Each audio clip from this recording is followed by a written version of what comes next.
बिस्मिल्लाहिर्रहमानिर्रहीम। अस्सलामु अलैकुम वरहमतुल्लाहि वबरकातुहू। रोज़ाना की इस्लामिक वीडियोस के लिए हमारे चैनल को सब्सक्राइब करें। ख़ानदान की माली हालत ख़राब होने की 12 बड़ी वजूहात। ख़ानदान में हर शख्स स्मार्टफोन का मालिक है। नंबर 2, माशरती और ख़ुद साख्ता मजहबी रसूमात के तहत छुट्टियाँ करना। नंबर 3, स्टेटस अलामत के तौर पर बिला वजह नई नई गाड़ियाँ और गैजेट्स खरीदना। घर के बने हुए खाने से परहेज़ करना और हफ्ते के आखिर में बिला वजह बाहर का खाना खाने चले जाना। सैलून, ब्यूटी पार्लर और कपड़ों के लिए नए नए ब्रांड मुंतखब करना।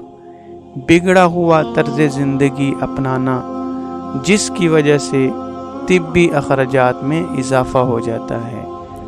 एक साथ मिलकर वक्त गुजारने की बजाय ज़्यादा पैसा खर्च करके सालगिरह मनाना और सालगिरह को ख़ास बनाने की कोशिश करना।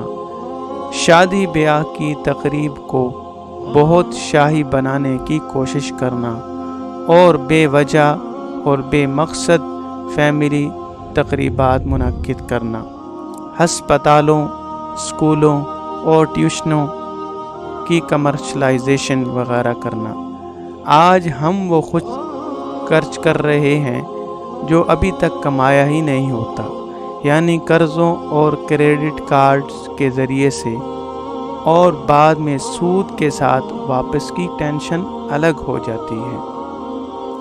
घर और दफ्तर के अंदरूनी हिस्सों पर बेतहाशा तौर पर पैसे खर्च करना, मालो दौलत को लुटाना और उससे देखभाल की लागत और वक्त के ज़िया में इजाफ़ा करना। हम अपनी ज़रूरियात और आमदनी का लिहाज किए बगैर दूसरों के तर्ज ज़िंदगी की नकल कर रहे हैं।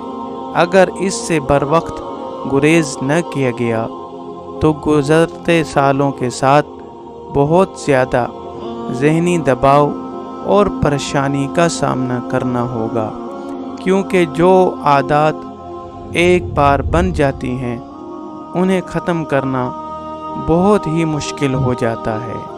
अल्लाह ताला से दुआ है कि अल्लाह ताला हमें हर मुश्किलात से बचाए।